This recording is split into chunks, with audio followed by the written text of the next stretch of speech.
The Time Worm by my partner Richard Shirk brings us into episode 85 of the LOTD pod. How are you doing, Richard? I'm good. Thanks for playing that tune. That is one of the many singles from my new album, With Clairvoyance, available on the internet. And we had something planned for this week, but kind of an oversight as to there was something too big to that could not be ignored. We were going to celebrate one birthday, and maybe we'll just put that off a bit. But there was kind of a big birthday that happened just a day before we were recording.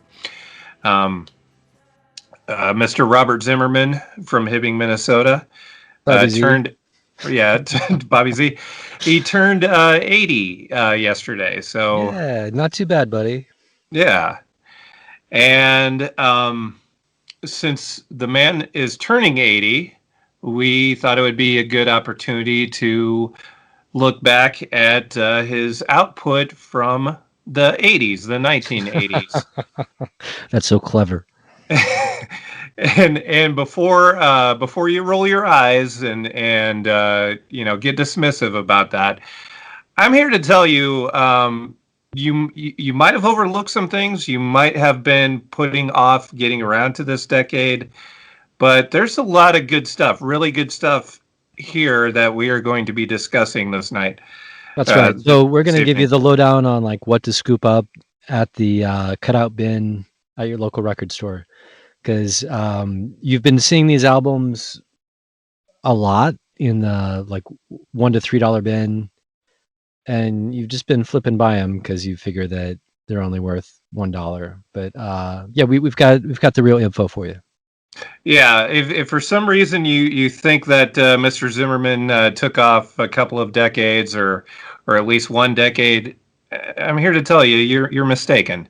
There's a lot of good stuff here, and we'll be getting to that in a moment. It sounds like you're going into a PSA. We should. I know it did. It did. It sounded like I was going into a sponsored bit.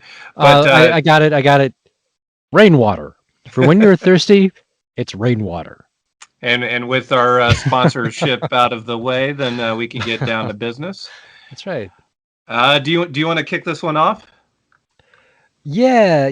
I just want to start by getting like a lay of the land from your perspective, because I'll tell you a little bit about the kind of dogma that I was led to believe was the truth back in the day, was that, Bob Dylan's output is just solid gold from his first album until Blood on the Tracks and maybe Desire.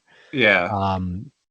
And I operated under that assumption for kind of a long time, and then really had to kind of jump into some of these lesser albums, and a lot of them I didn't really give a fair chance until pretty much this week. So I'm guilty of that. I'm gonna own up to it. But yeah, my understanding of how Bob Dylan worked, which I picked up from record store guys and maybe a little bit from my folks, is that Bob Dylan, first album's like 62, 63, until 1976. And then you can pick him back up again around 1997 with Time Out of Mind and then his latest albums have been really fun. But yeah, there's that whole 20 years you're missing in there. Yeah. Well, yeah, I mean, like you, it was, similar, because I remember, when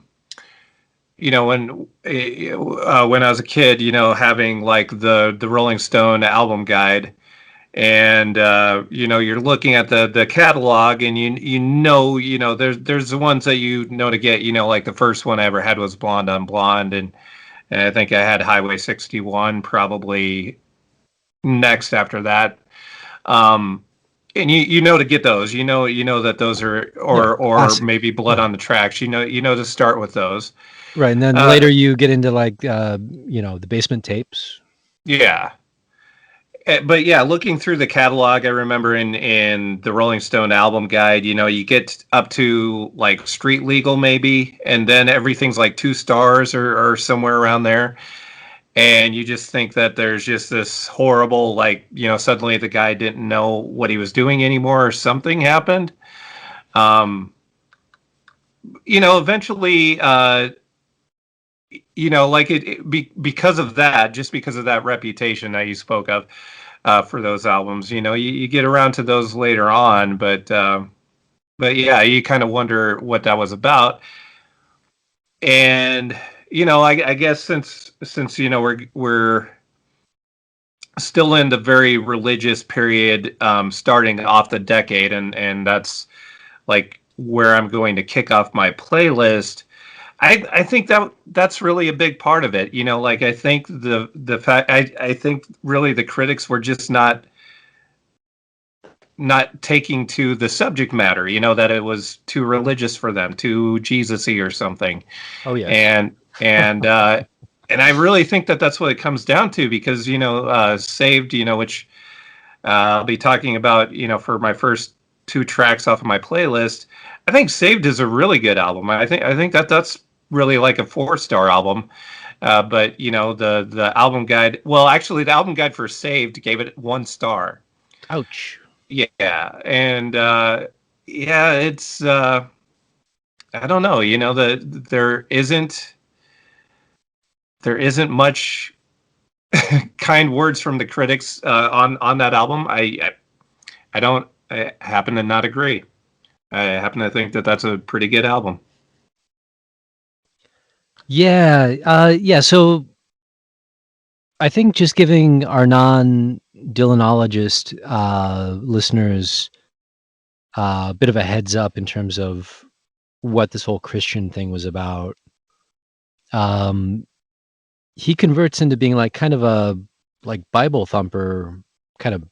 Is he like a Baptist or something? That's what it really sounds like for 3 Yeah, albums. yeah. Musically, it sounds. He gets very like his music is very gospel oriented, and that's another thing too. Um, I don't know. To me, hearing him take on the gospel thing is actually very cool, and I don't know if gospel just had like this stigma attached to it because of religion or what it was. But like when I think of gospel, like to me, it's a really good sound, and when I think of gospel, like that's a big part of what the staple singers are, and I love the Oh staple yeah. singers, Oh yeah, of course. and so I don't think of it as any sort of like I think of it as a particularly good form of music. And I think his attempts, his work with it, I think is really good, because you definitely have to have conviction if you're going to be taking on a form of music like gospel. And I think he pulls it off because he does have such strong conviction in what he's doing with it. Yeah, I think if you have Mahalia Jackson or some like authentic gospel music, it's really it's interesting. It has its own forms, just like blues structure. There's gospel chord structure, shows up all the time, and that's really neat to kind of look at. But yeah, and then he converts and he starts singing with a lot of gospel kind of tropes in there. To me, they're kind of like regular Dylan songs if you were to strip them down, except for he has the obviously the theme of I just heard about this guy named Jesus, and now he's like a big thing in my life, and like Dylan will do, telling stories that kind of resonate with him at the time. A lot of them are kind of Bible based, and then having backup, like gospel backup singers. Yeah, and excellent backup singers. Yeah, they're great. And If we could just have the gospel singers on some of it, and maybe the mute the 80s production value. So I think you can kind of pick up on we're gonna have to disagree about how fun of an album Saved is. Oh yeah. I do think that Covenant Woman is a cool song. It kind of fits into the same kind of Dylan subgenre as One More Cup of Coffee, something like that. So that's fun. And some of the production is kind of like straightforward and fine, but I don't know. When Dylan's talking about like how Jesus is out to save everybody and you gotta have him in your heart, I just cringe, and I kind of think about. So I'm gonna go off on my musician tangent for a moment. Are you ready? Okay. Like a lot of musicians spend a lot of time watching fun gear like demos on YouTube, and it seems like for a lot of cool guitar pedals and such like that, you can't like not stumble upon someone who's like, it's so good for your worship service. It's like, oh, okay, well, obviously worship services are a huge part of the Guitar Center infrastructure, but it kind of feels like when you run across one of those videos and you just kind of feel icky. Hmm. For me. Yeah, I mean, for me, I just think it's there was a lot I like on Saved, and my playlist starts with a couple of tracks that open. So I'm going to double up on my first entry into my playlist because to me, like these are songs that are very well sequenced together. Uh, it's the opening two tracks of Saved, Satisfied Mind, which is a cover song written by Red Hayes and Jack Rhodes, been covered like a million times. Pretty recently by Willie Nelson. And I mean, it just, like there are plenty of covers even in the last decade of this song. Birds did it back in the 60s. And then the title track to Saved, which is a Dylan original. And it's, a satisfied mind is kind of like this build up, which very well does put you in the feel of like a Baptist church, like Black Baptist church sort of feel. And it's that like a satisfied mind is a song unto itself, but it is kind of the build up to Saved. It's that build, and then you get to Saved, and the choir really kicks in, and yeah, just like I don't know, we will have more to talk about from my end as far as 80s production goes. Here I'm not really hearing that. I'm not hearing the 80s production so much on Saved. I like the production pretty much for the most part, and especially the first two tracks. I think it really gets that gospel feel, that church, that Baptist church kind of feel to it, and just great performances. Great work by the backup singers, as we mentioned earlier. Great work by Dylan, because I think he has the conviction that is needed to pull off this sort of thing.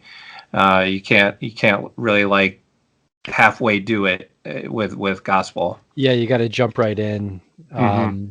But I would say that a lot of the cool things about gospel music can be, I don't know if subverted is exactly the right way, but you can use it in a non-churchy way. I just think about like all the great Rolling Stones early 70s tracks with great Yeah, backup like singing. you can't always get what you want and that sort of thing. Yeah, totally. But I wanted. I'm just wondering, like, I did kind of misstate the production value on Saved. It's I think I was mixing it up with another part of the 1980s. Yeah, Mm. it's pretty tasteful for the time period. Yeah. Yeah, I think as we go on into the later albums, yeah, it'll be less tasteful, but I think here it's really tasteful. I really like Saved. The 1 star in the Rolling Stone album guide, I say BS to that. It's certainly not a 1 star album. That's ridiculous. Yeah, in my opinion about his 80s stuff in general is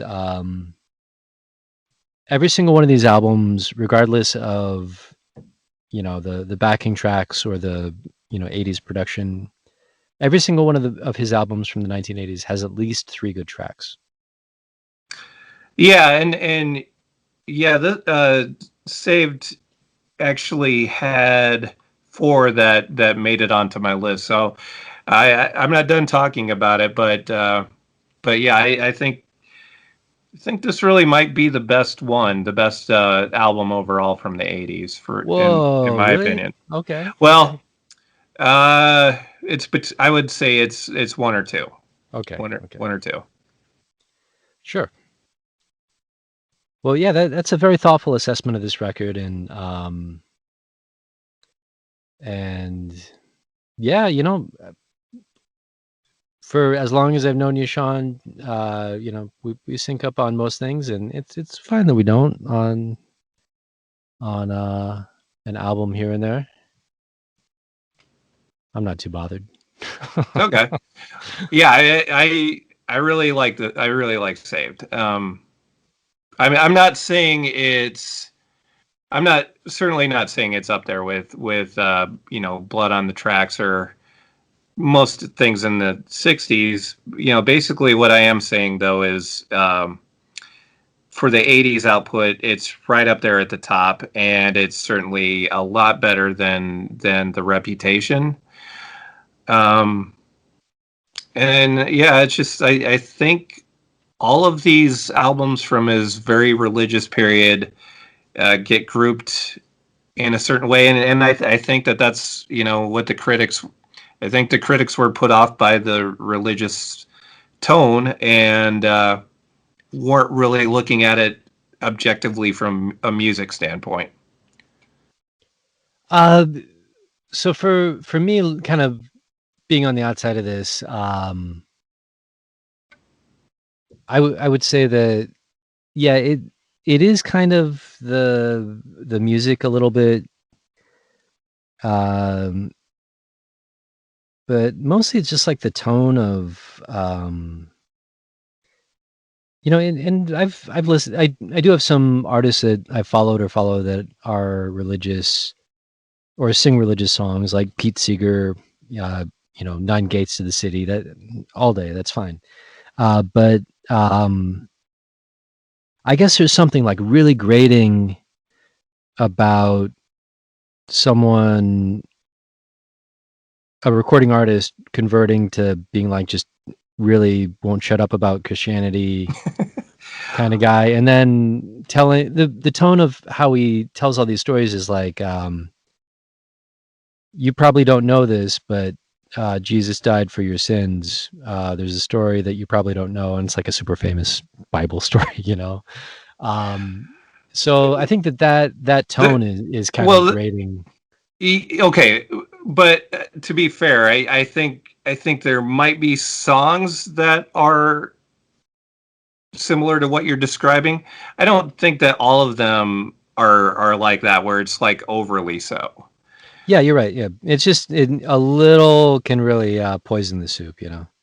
Well, I mean, apparently that's a thing. But to me, I can set aside the songs that are maybe a little too indulgent in that way, in favor of the songs that I think hit the tone a little bit better.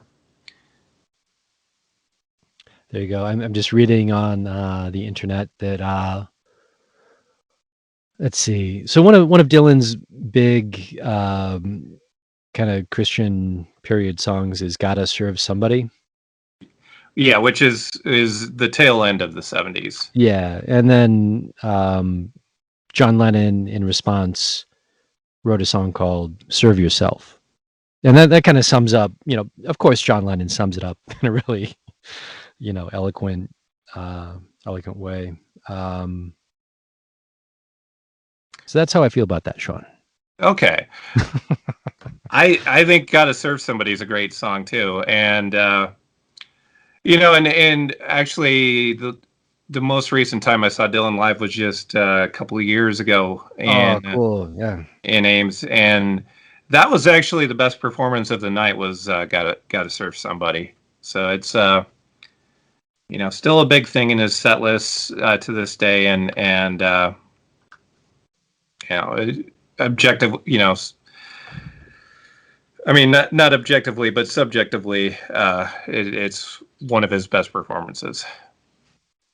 I think seeing anyone who's out there who hasn't seen Dylan live and thinks that they missed their chance because you didn't see him in the 60s, like late period Dylan is such a good live show. So when things bounce back and hopefully he hits a road again, if you get the chance, don't miss it, because there's no one else like Bob Dylan, and it's hard to name anyone else who has handled like the later portion of his career with while maintaining or increasing like his level of coolness. It's it's a really small club. It's like him and Macca and Neil Young maybe. Yeah, yeah, it's hard to find. I will say I've seen him I think 5 times, and you don't always get exactly what you want for sure, but you do. It's worth it to keep on giving it a go.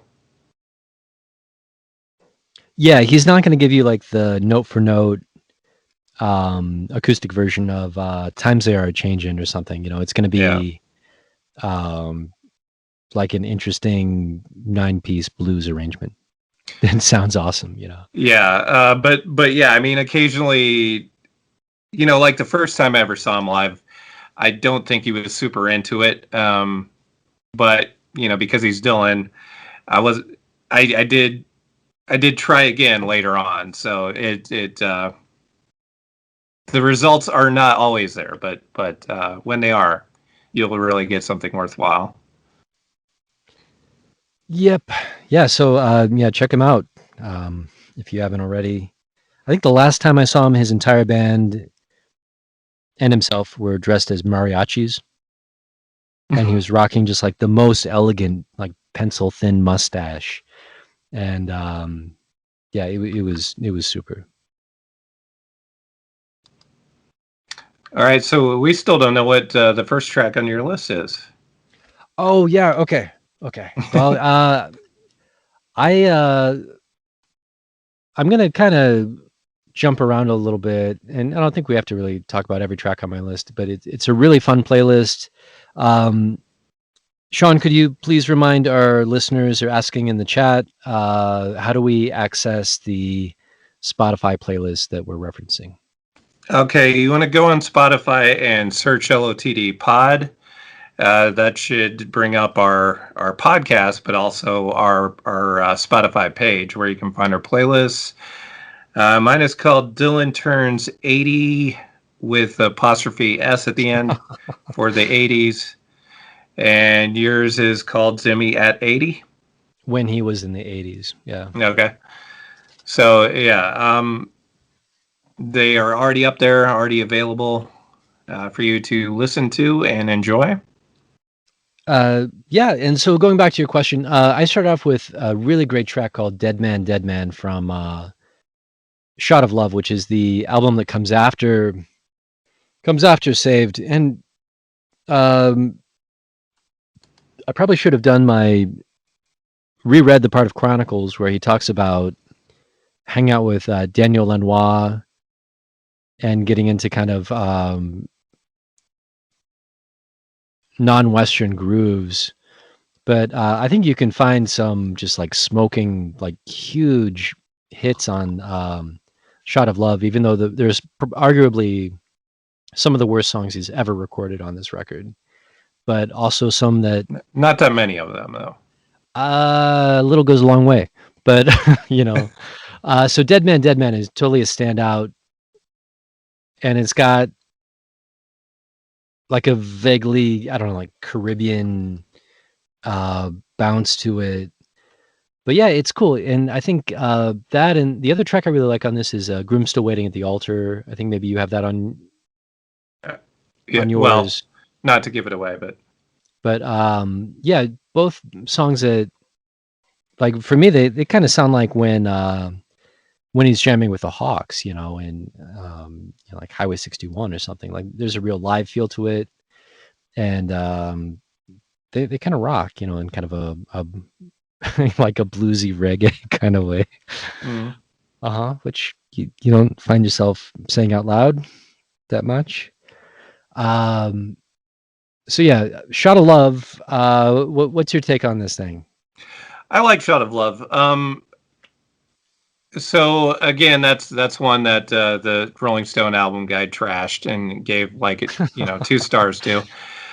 Uh, so Shot of Love is one of the early ones I was exposed to because, as I've talked about before, Cheapo Records in Minneapolis would have used vinyl, and it would be like $2, sometimes $3 for just like probably 60-70% of the inventory there.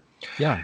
And so I would see something, by an artist that I liked, and pick it up because it was $2 or $3. And so Shot of Love was one of those records that I had early on, and it was like the first one I listened to. Or is like, yeah, this is not a 2-star album. This is better than a 2-star album. I like Shot of Love. My number 3 track on my list is from Shot of Love. It's Heart of Mine, which is a great song. It's an interesting performance because it sounds very much, or it sounds, I would say, more like a rehearsal than a finished product, but still very good. And features a Beatle as well as a Stone on it. It has Ringo on it, and it has Ronnie Wood on it. Oh wow, what a mix! So interesting trivia attached to it as well. But yeah, just a really cool song that even if it does come off kind of like a rehearsal, it's still really good. Yeah, and I like that about Dylan in general is that on all those tracks on Another Side of Bob Dylan where he kind of cracks himself up, uh, like those are on the record, and I think they make it really spontaneous and yeah, like the jams that I was talking about with Dead Man and Grim Still Waiting at the Altar, like those are really spontaneous feeling to me too. So Yeah.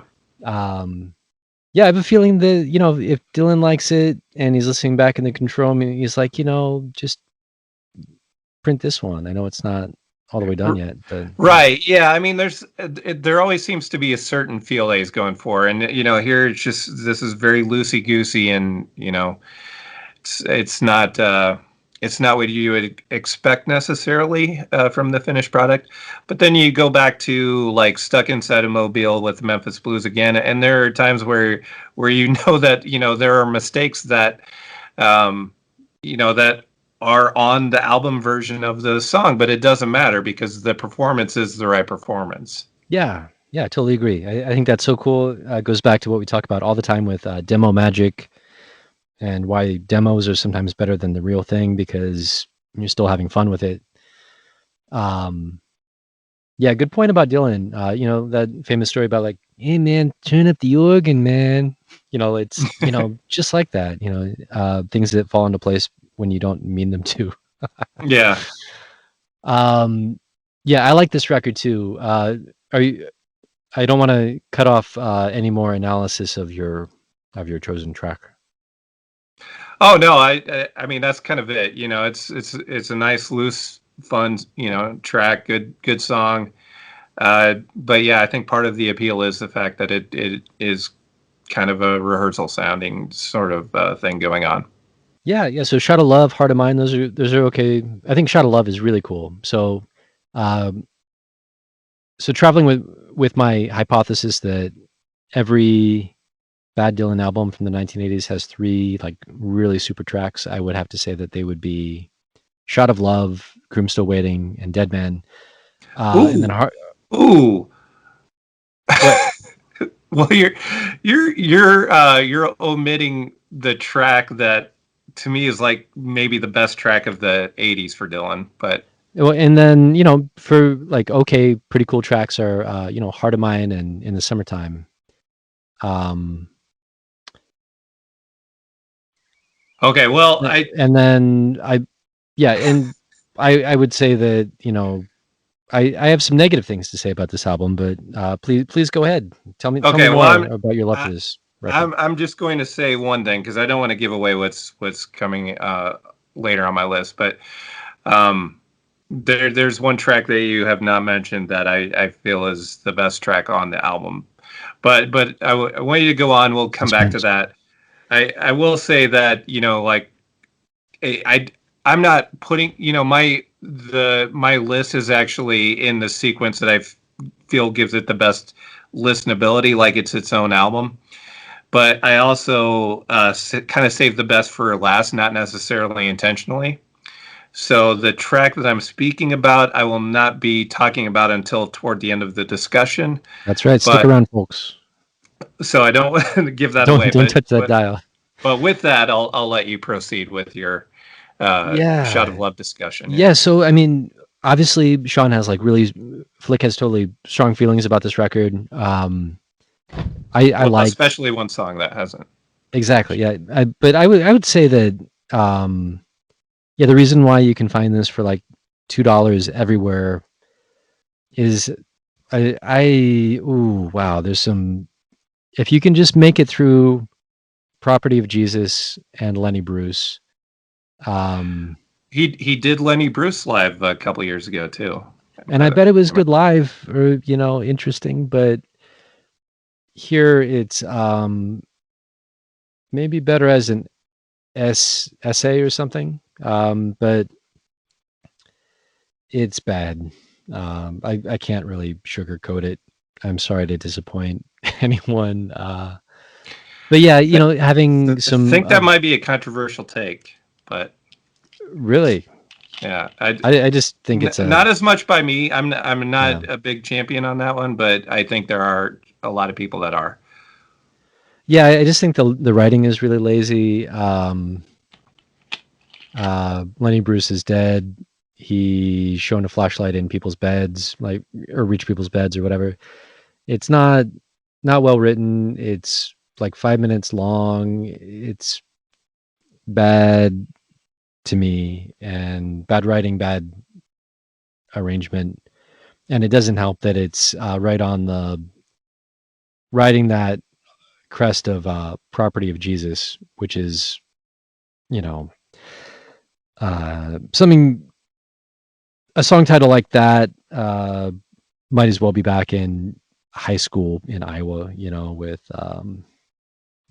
where unfortunately the only rock and roll bands that you could get on a bill with were like Christian rock bands. It was so bad. Very dark period of trying to find musical comrades. Okay, but okay, so neither of those tracks are the one I was talking about. Are there any other tracks I'm on? glad because I would have totally offended you just now. Yeah, I know you would have. Any other tracks you're going to trash on Shot of Love to make No, sure I that would say okay. like yeah, there are like four or five really good tracks, two really bad ones, and then everything else for me is kind of like it's pretty good. Okay.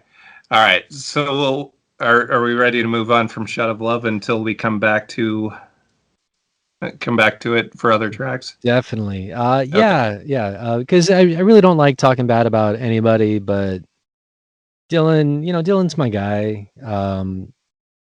Zimmy and I go way back, so it's hard to. This is a very difficult radio show in some sections where you have to talk bad about someone that you really like and respect. But as we stumble through the 80s, we end up at Infidels Yeah. next. And I feel like I don't know where Dylan is in his life, but I feel like maybe he's kind of turned a corner with his beliefs, and I think maybe the reflection of that is a really cool tune that I picked out called "Man of Peace." Um, often like the gist of the song is oftentimes the devil shows up as a man of peace.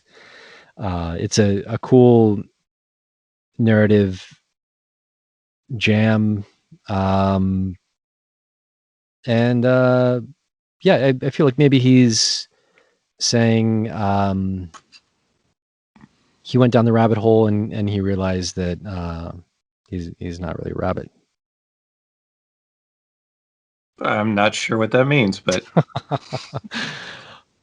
My interpretation of that song is that he's like, okay, I put you guys through a lot, and sometimes the like really placid, peace loving thing that you're supposed to trust in has some evil behind it, or something to those something to that effect. yeah. So Infidels is interesting, and it's interesting in a lot of ways for what was left off of it too. But I think it's really like the first collaboration between him and Mark Knopfler as producer.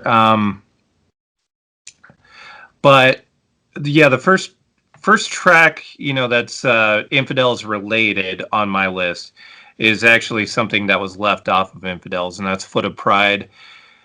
A really strong track that I guess legend has it that it was just left off at the last minute, and not I don't think Dylan's really ever let on as to why, but it's a really strong track. I thought it was especially strong. Like we talked about this track, the Lou Reed version of it on our Lou Reed show, because Yeah. he did such a great version of it in the Dylan 30th anniversary celebration. But the original is really good too, and definitely would like to have it on Infidels. And I think someday there will be like a big bootleg series version of Infidels that will kind of set it all straight. But yeah, Infidels is a strong record as it is. I think it would have been a lot better with a couple of omitted tracks. Do you think he was kind of like Springsteen was in the early 80s, where he's like, I can't put Streets of Fire on an actual album. It's too big of a hit. I don't think Foot of Pride would have been a hit, for sure. But I don't really know why, but it's a great song, and it's very cutting, some very cutting lyrics to it. Yeah, it's just prime Dylan, but it just didn't make it on. Yeah, I like this album. I'm hearing, I hear a lot of like unnecessary guitar on this record, but I do like the kind of standout singles, and some of these songs are, to me they're kind of like right on the border of playful and dumb, but still really enjoyable. Like Neighborhood Bully, for instance, I think is one that falls into that category. But yeah, I like, another instance of me being like, okay, well, this is a Dylan album that has three really strong tracks on it, and Yeah, totally worth the money if you see it in the cutout bin. Yeah, I mean, Joker Man is probably the most well-known, I think, track off of this album, which is a good track. Uh, it didn't make it on my list. I don't think it made it on yours, but it's a good track. I think is a good track. And then the ones that you mentioned, and one that that I have not talked about yet, Huh. and we'll talk about in a bit. Okay. Yeah, I has some here's where you get into some like bad 80s production, especially on the drums, like with like panned um super high tom hits and stereo. It's okay. We'll let it go. I tell you what, so as to not go away from Infidels and go back to Saved, I will say that the next song on my list is Solid Rock from Saved. That's my number 5 track. So it's kind of more of the same, from Saved. It's a gospel song and really good energy to it, good gospel energy to it. And then going to Infidels proper, a song that was featured on the actual release of Infidels, License to Kill is my number 6. And I think Oh yeah, that's that a is a really cool strong song. one. Yeah, Yeah. and I think that yeah, that's a really interesting track. Um yeah, a real uh condemnation of the patriarchy and the subjugation of women over like history. So I thought that was a really cool track to hear about. Yeah. Yeah. Well, and I think, my interpretation on it is it's as much about, what man does to the planet as much as anything else. But yeah. Yeah. So I think if you were writing the college term paper, License to Kill and Man of Peace would be some sort of point in Zimmy's spiritual journey where he's like wondering about the role that religion plays in aiding and abetting those behaviors. Well, we'll have to dig deeper into that one, I guess. Oh yeah, yeah. Let's definitely write that college thesis. I'm gonna get my PhD in Dylanology finally.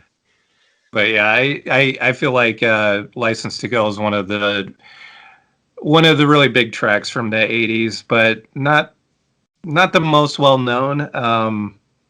I think if we're just going to go by listens on Spotify, so I guess it's at 1.7 million, but that's like the third on just this album, so it's not well known enough. I think it's overlooked, but really good. Yeah, yeah, totally. All right. Let's see. So are we going to move on to the next album in the discography? Yeah, man, it's Empire Burlesque time. Ugh, okay. So, Um, so here's your '80s production. yeah, This is where the really '80s production sound where it really kicks in. And this one I'm not a huge fan of, but let's yeah. see. So this is the one. Yeah, you definitely see this in the $1 to $3 bin, and it's totally worth $150. And I think it does have, staying true to my hypothesis. I think it does have 3 good tracks, but you got to kind of squint to see them a little bit, Um, and that's too bad. And then I think it also has, if we're compiling the mirror version of my playlist, arguably a song that is even worse than Lenny Bruce or Property of Jesus, which would be Emotionally Yours. It's not So, fresh in my mind, but oh, I let's all just take a second. We're gonna take, if you hear silence on our end, it's because we're totally listening to "Emotionally Yours" from well, two different time zones simultaneously. It's very yeah, bad. I mean, so the my selection from this album Yeah, please. is the opening track, "Tight Connection to My Heart," which is gives you some of that bad production, but it is it's Dylan doing soul, which it's not. I don't think he pulls it off as well as he pulls off the gospel stuff, but I think it works. And again, it has a lot to do with great backup vocals. The backup vocalist, which by the way, features Caroline Dennis, who he Oh, was married to at the time. Um, they're without them, I don't think it's as good, but I do think it works. I would say it's one of the lesser tracks that I put on my list, but at the same time, it would probably be the one that would be picked as a single. It's like the likely one to be to have any shot at top 40 oh man, yeah, success. yeah. This But is the kind of 45, 7-inch single that you'd totally see in Goodwill. It's yeah, and at 5 minutes and 21 seconds, it's too so long. But that long, so but that long. is that is a hallmark of the 80s for sure. Yeah, just repeat the chorus like 84 times. Right. It'll be okay. It'll be okay. Just hammer the Um, chorus and for 5 minutes. yeah, and that's all you're gonna just hear that song. It's 5 minutes 20, but it's gonna feel like 15. Yeah. When you're in a changing room at like a Walmart, you know. So it's a track that if you really like Dylan, for me it's kind of nice to hear, just a different sort of feel to a Dylan song, because but if you're kind of uninitiated, this wouldn't be the place to start for sure. Yeah, and I'm suspecting that Knopfler plays on this thing. I So this is the album actually that has I think just about every musician played on some session for this. Just about. I mean, really, like the list is so long. Let's see if Knopfler is on here. Ronnie Wood again. We got Ronnie Wood again. You got Mike Campbell. You have a lot of the Heartbreakers, or maybe all of the Heartbreakers on this album. No Mark Knopfler though. Well, he's there in spirit for sure. And yeah, one of the tragedies of Empire Burlesque for me is that it's probably like top 5 in terms of cool Dylan album names. Sure. Yeah, I can get behind the name. I would say it's definitely for me. This is at least bottom 3 all time for Dylan albums. Even the font is bad. So And it's a kind of font and a border around the album cover picture. It's really it could only exist in one decade in human history. right. And if we did any research, it's probably like a Robert Longo, like super expensive art production. Anyway, I don't want to. It's so easy just to go down that whirlpool of. I know, yeah. Um, To me, there's so much good to discuss too, and what we could just burn Empire Burlesque into the ground. Probably skip this one. This is one that I would say should just be glossed over if you're going to gloss over everything. If I would say the complete opposite, because that's how we're rolling today. Sean is get it. Don't pay more than $3 for it. So definitely watch the shipping if you're eBay. But yeah, I would say like I was saying, you got to squint a little bit, but I think When the Night Comes Falling from the Sky is really cool. If you can just kind of like see past some of the super clean guitars and the like 80s drums and some of the keyboards that I think they borrowed from Genesis. Um, it's kind of neat. It's like Get some has Mike that Rutherford's keyboards. exactly. He wants them back. But yeah, When the Night Comes Falling from the Sky is like has that same kind of apocalyptic feel and delivery to it as like All Along the Watchtower.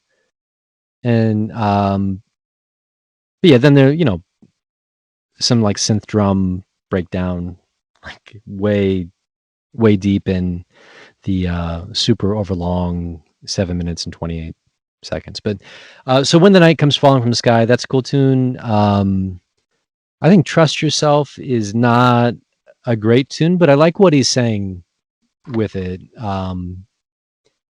And I'm pretty sure there's another song on here that is not completely awful, but I would say that Emotionally Yours is bad enough that it's worth picking up this album just to be like, if you want to like shock your friends. Well, please, for the love of God, do not start with this one. If there's anybody dipping their toe We're into talking the to those water kids on out Dylan, there. Yeah, just do not, please do not start here. You can end here. Don't start here. yeah. What he said exactly. Ah. Yeah, I've been listening to 80s Dylan all day, so if I get a little bit punchy,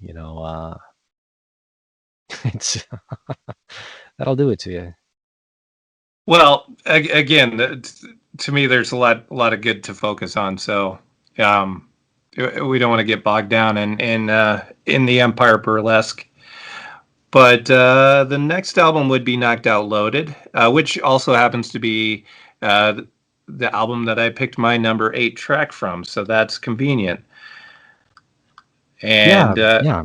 and my number 8 track is not, it's a cool track and I like it a lot and picked it for that reason.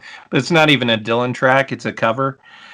So this isn't exemplary, maybe, but I think it was, just a really cool moment. It's Precious Memories, which I really like because it's kind of like the Carter family was from Jamaica. Yeah. It's like it's marrying the hillbilly music with the Caribbean, or Caribbean, if that's the proper way to say it. I think that probably is. So it's just, to me, it's just like a really cool blending of musical styles that is kind of not maybe what you would be expecting. Yeah, and I like his I like Reggae Dylan. Reggae Dylan shows up on for at least a track or two on most of these records that we've talked about so far. Yeah, I like it a lot. And then, yeah, that's a really accurate way to sum up this tune. But yeah, it's not. It doesn't really have that. It does have some 80s production, but doesn't hit you over the head with it. And it starts out with like a real smoking tune. You Want to Ramble. Junior Parker tune. Yeah, one of the covers on, and it's really cool. It's loud and fast and fun, and really like it. So definitely worth checking out just for that. And for me, I think I put They Killed Him which is the second track. Yeah, Chris Christopherson song. Yeah. Me and Double You get K some covers on this one. You get a good dose of covers. I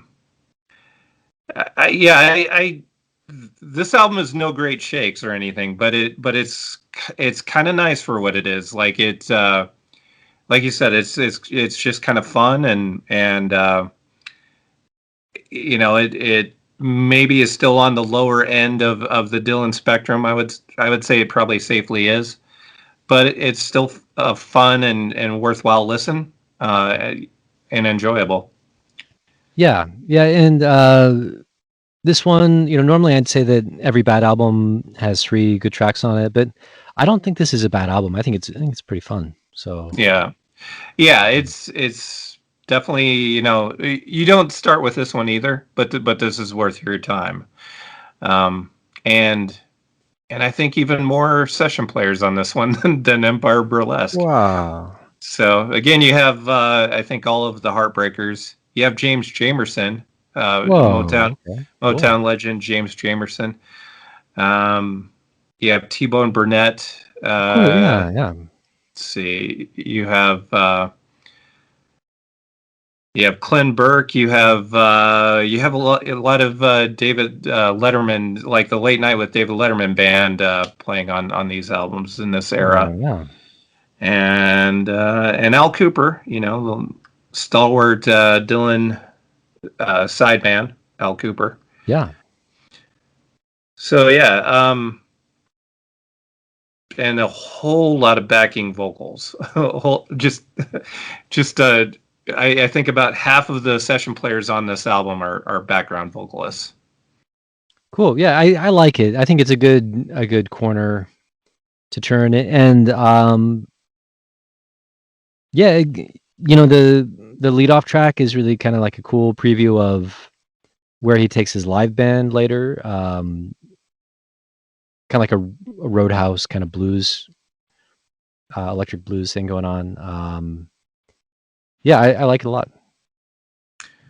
Yeah, and next is Down in the Groove, which not even thinking about it, I just kind of ended up not having any songs off of this. It doesn't mean I hate it. I don't really hate it. I don't love it. Yeah, I don't know. What are your thoughts on Down in the Groove? I've honestly, before we cooked up the idea for this show, and I started doing my research, I've never heard of this record. And I like Dylan a lot. Um, and I like the feel of it. I think that it's Knocked Out Loaded is several shades back from Empire Burlesque, and this is completely removed from any sort of like 80s production for me. Mm, It's a real live feel to it, really tastefully produced. It's a rock and roll band in a room, a cool like rock and roll blues band in a room. Uh, not all the not all the songs are keepers, but I don't think there's like Ugliest Girl in the World is not a great tune. yeah, I don't love that one, but again, we talked about this before. It was co-written with Robert Hunter, but so was Silvio, which to me is probably the strongest track on this album. Um, just didn't happen to make my list, but Silvio's a good song, and both Silvio and The Ugliest Girl in the World are co-written with Robert Hunter. Those are Right. the And two. one of what I do like, I don't think Ugliest Girl in the World is a good song, but I do like contrasting what you'd expect the song to be about and what it's actually about. Because I think that people are, me especially, I see a track like that, I cringe, because it's about Yeah. like, going to be a really misogynistic um, ego trip kind of thing about um, the ugliest girl in the world. But the lyric, unless I'm missing some, twist in here, is like, yeah, she's the ugliest girl in the world, but I love her.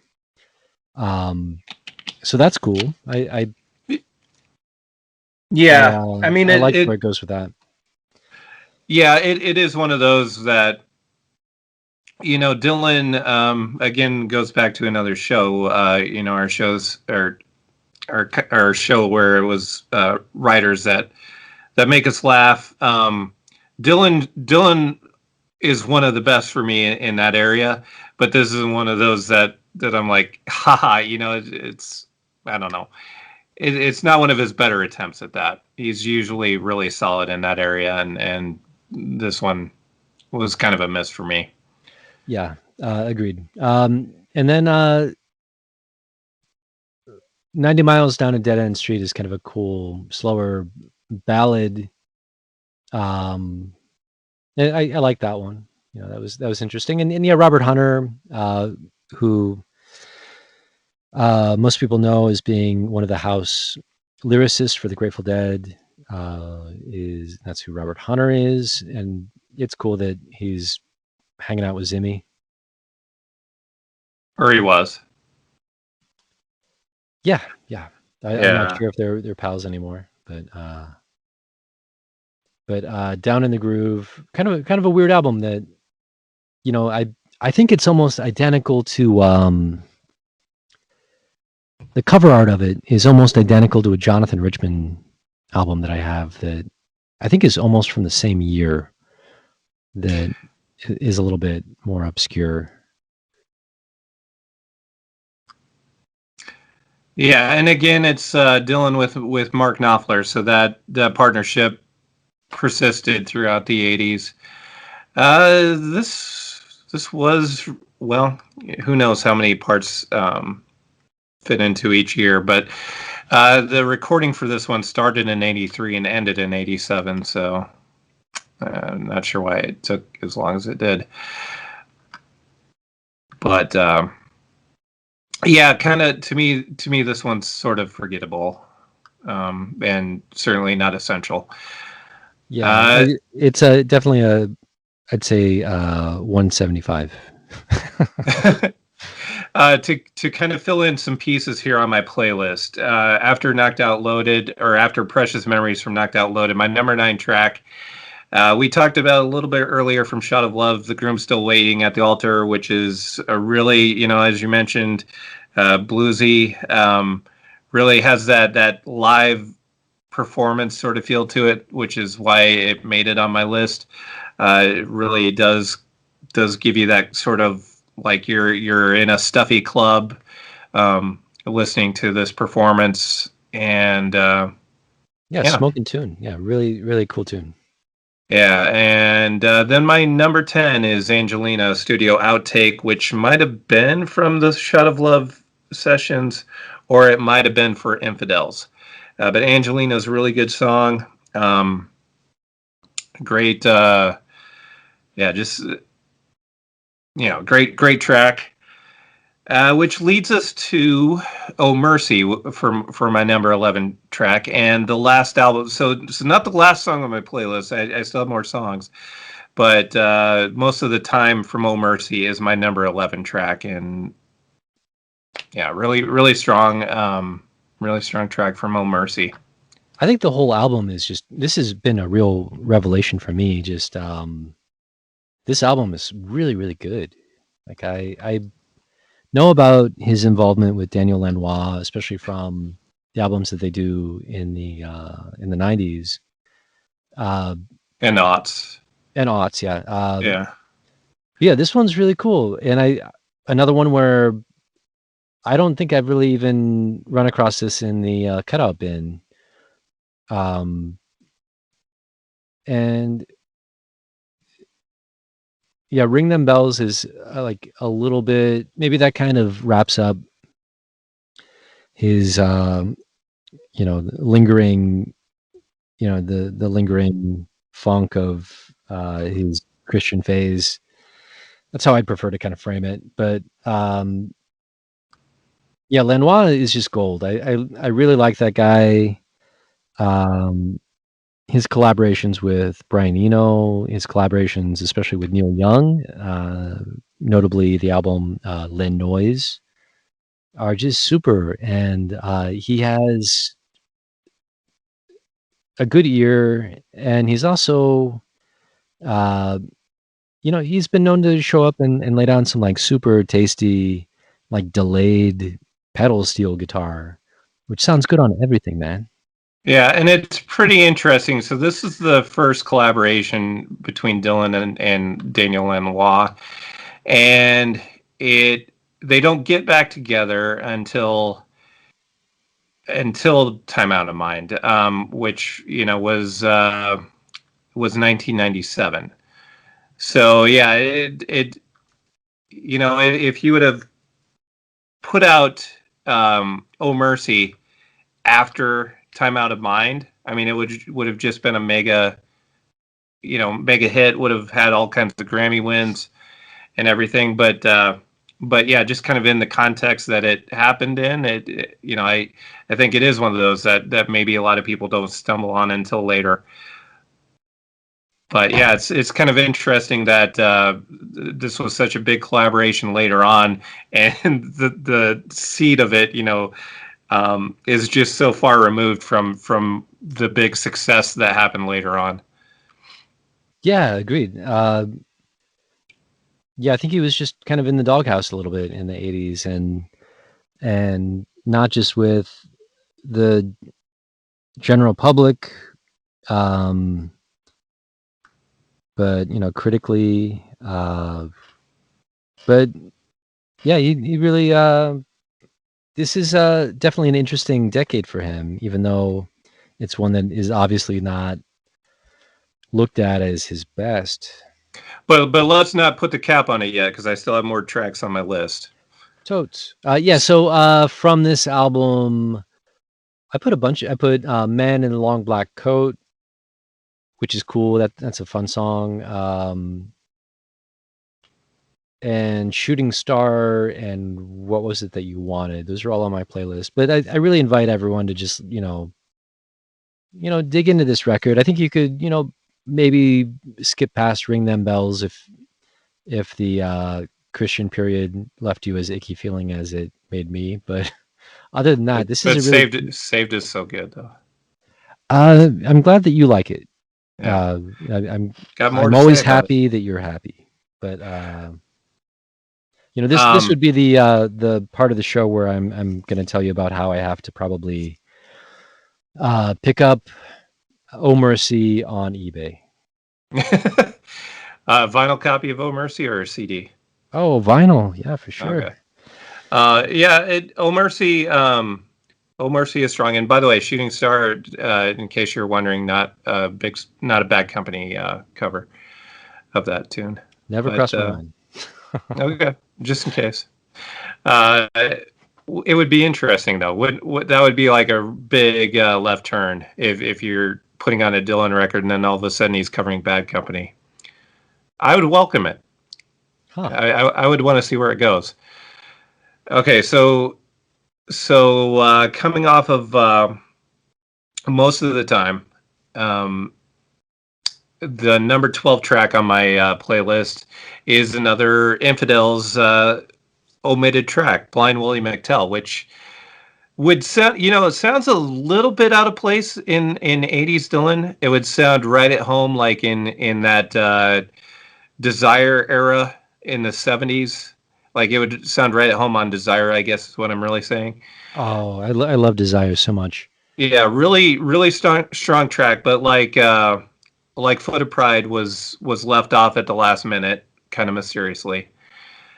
And then my number 13 track, and I'm finishing out with what I think are the absolute, well, for me, are my favorite tracks of the 80s and what I think are the best tracks of the 80s.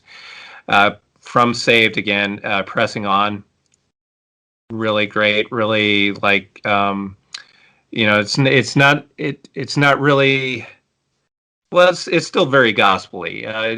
Saved is really kind of just a straight up gospel album, and maybe we differ on this, but I totally love it. But Pressing On, I think, is one of the best tracks of the '80s. And then the track that didn't get mentioned earlier from Shout of Love, but I think is perhaps the best thing that he wrote in the '80s. Every Grain of Sand from Shout of Love. Yeah, I listened So to that tune. It's knowing how much you like it, I will listen to it again. okay, definitely worth another shot. I think another, well, pun not intended, but pun accepted, shot at that. Yeah, cool. Okay. Well, I will give that a chance, um but yeah, the uh Dylan doing Christian rock, Christian, or I'm sorry, like Christian music, I think freaks me out a little bit more than it does you. So, Yeah, um, yeah, I think it sells it really short to make it sound like it's jars of clay or so, which that's probably not. I don't know anything about jars of clay. I just know the name and know that they're Christian rock. So I shouldn't even talk about them. I don't even know. I don't think you're that far off. Mm, I think that part of the cool thing about Dylan has always been how he's going to reinvent himself, and not just reinvent himself, but invent himself. You know, even his name, you know, is an invention. His persona was kind of like an invention, very deliberate. And one of the things that is frustrating to me about, and this is me from the outside looking in, I'm not Christian. So from the outside looking in, it's totally bizarre that, you know, every institution, government, school, and, you know, whatever else is like, yeah, of course we believe in God. Um, you know, I pray to God, and then I get, you know, my income taxes sooner. And it's this really bizarre thing that no one really, in, oh, I wouldn't say no one, but rarely do people pause to be like, you know, what is that all about? Why are millions of people in the United States, billions of people the world over, like so into this really like esoteric superstition? And it's on our money, it's in our government. When I was a kid, you had to pledge allegiance to the flag and talk about, you know, take an oath, you know, to God, and it continues to just perplex me. I have no idea what that is. well, okay. I mean, this is perhaps too big of a discussion to try to encapsulate, but um, okay. So I think there are two things to know, at least from my perspective, on this music that he did during this time. One, I don't think that he became like an institutionalist because he became religious, and I don't. He doesn't seem to be in any way right wing or any of those things that you might associate with some of the problems. Some of the things that you definitely wouldn't want to come across. I mean, the thing about it is, I I like this because one, it's good music. Like on a musical level, just taking out lyrics and whatever. I think it's great. But two, I also think it's very sincere, very from the heart, and pure. More pure than maybe the way that you're looking at it. Um, I Yeah, think there's a big I don't doubt his difference. sincerity. Yeah, Yeah, I think there's a big difference between the person who is pure of heart and uh, devoted to a god or God. Um, aside from the person who thinks that that's the best way to get forward in life. I don't really think it's that. I don't think it's the sort of thing uh, that you normally see in like a born again Christian. Like I don't know that. okay, yeah, I think that's very well put, Sean. Yeah, I think that inherently by uh, you know, touting the Bible as like the only way, you're definitely contributing, in my view, to the patriarchy. And I mean, you don't really have to go that far in the Bible to see that the Bible treats women as property, uh, and I feel like if you're putting out Christian albums, you're perpetuating that, and it's also, you know, it repels me in a lot of ways because it's like this big safety blanket where, you know, if you're Dylan, you're saying, you know, you got to serve somebody, so I'm just gonna, you know, put my lot in with Jesus, and I don't think that you do have to serve some. I'm gonna side with John Lennon on this. Serve yourself, kids. Well, yeah. I mean, to me, it. I don't know. To me, you can separate what the subject matter is. I think there are a lot of times where you separate what the subject matter of a song is because you like the musicality of it or something to that effect.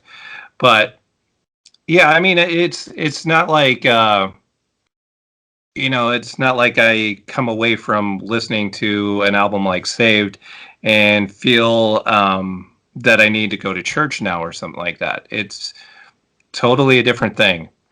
But yeah, I don't know. To me, I think it's important to separate those things, and I also think it's important to not judge it, on the subject matter.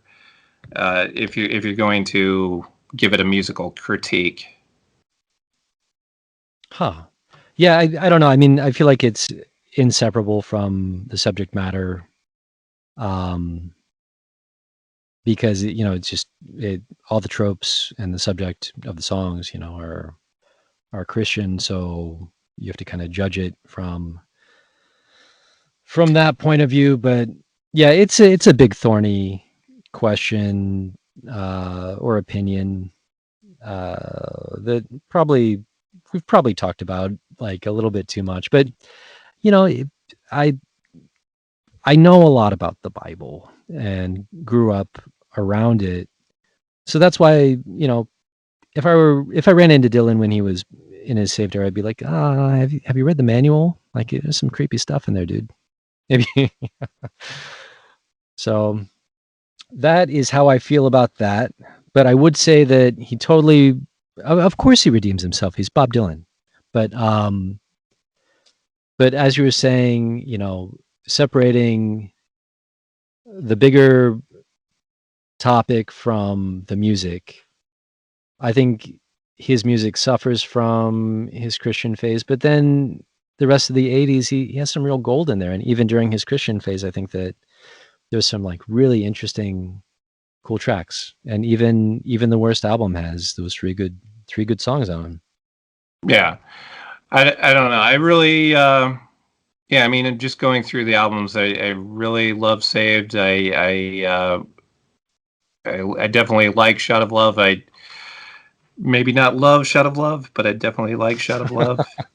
You have Uh, affection for Shot of Love, yeah. yeah, Infidels would have been much better with the omitted tracks included, and yeah, then it gets spotty certainly with Empire Burlesque.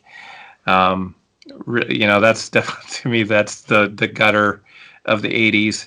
That's really like the one I would just say avoid that one from the '80s. But I think for most people uh, they figure that that's the whole decade though, and then and then it ends off strong with Oh Mercy. I'm looking at Oh Mercy on eBay, and it's kind of a hot ticket thing. Hmm. Yeah, it's something in the air, I guess.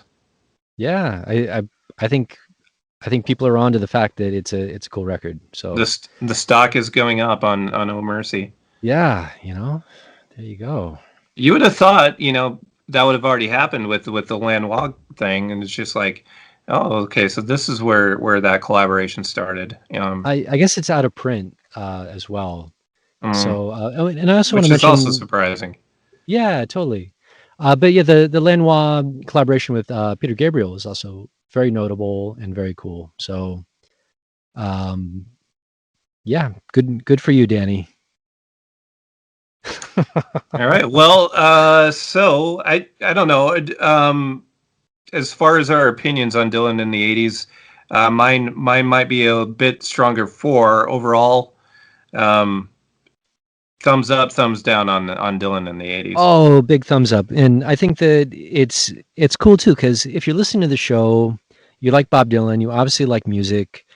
And one of the things that I find to be so interesting about being a fan of music is that sometimes you do end up with these opinions that you either inherit from, your whoever kind of like taught you about music, your older brother, your dad, or whatever, your local record store guy. The And Rolling Stone album guide. exactly. And you never really, and there are a lot of records out there, and you don't always have the opportunity or maybe the motivation to just like stop and reevaluate, like, is what I've always heard true? And yeah, like we were talking about at the top of the show, the kind of accepted cutoff point for Dylan is like, okay, well, only up to Desire, and then pick it up again in the late 90s. But And by the way, just going, bridging that gap from Desire to the 80s, Street Legal also really good. So yeah. So just, further adding to that riff is that, yeah, you just got to make up your own mind about this stuff. And if someone 20 years ago that you look up to as a mentor in your musical journey told you, like, oh, you don't have to bother with any of that Dylan stuff in the 80s, like, make up your own mind. And I think that music being so available is not always a good thing. It's harder for artists to make a living at it, but if you're just a real nerd like Sean and I are about music, then it's all out. It's all on Spotify. It's all on iTunes. Whatever you choose to listen to, it's out there. You can find it, and you'll surprise yourself at how many albums that you've been told are just awful or are really, really good, really enjoyable. yeah, yeah. I mean, definitely now is the time with the availability of everything to expand your horizons as much as possible. Like you know, um, I don't even think about it much anymore. But like I can't remember the exact conversations we've had, but it's just kind of like having conversations about an album, and it's just like, well, I've never listened to that album before, and now it's kind of surprising to me. But the whole reason is because for all those years, most albums, you You probably had had to, to buy at least or used. you had to know somebody, yeah, Yeah, which and was and magic, but yeah, and now when there's an album that I still haven't gotten around to listening to, it's kind of surprising to me. yeah, cool. Yeah, wow. That's pretty it's nice to take a step back and realize that for all the ills of the world, you know, I'm looking at like 45 Dylan records on Spotify right now that I could listen to anytime I want. Yeah, just like you have access to all of the things that that once you couldn't afford to buy even used or something, and now they're just there. They're there for you to listen to whenever you feel like it. That's right. Whew. Wow, Dylan in the 80s really uncorked some deep feelings this week, Sean. I'm glad they did. Yeah, me too. Yeah, wow. So happy birthday, Zimmy. You're a good one. Uh keep doing what you're doing. Don't ever change, man. Yeah, and next week, next week or the week after, we'll be talking about Prince. So I'm not sure if that will be the next show or the show after that, but Prince is coming up. Yeah, suspense. Prince Rogers Nelson, Just the keeping purple it one. keeping it Minnesota. That's right. That's the way to do it. I look forward to that show. It's going to be really interesting. We've got that show coming up. We have a new music show on the horizon somewhere, That's right. and also a preview of Record Store Day, which is June 12th, I believe. So we don't know what we're doing, or maybe we do next week. So tune in and if you can't wait until then, Left of the Dial Pod has 84 other episodes. tasty episodes for you.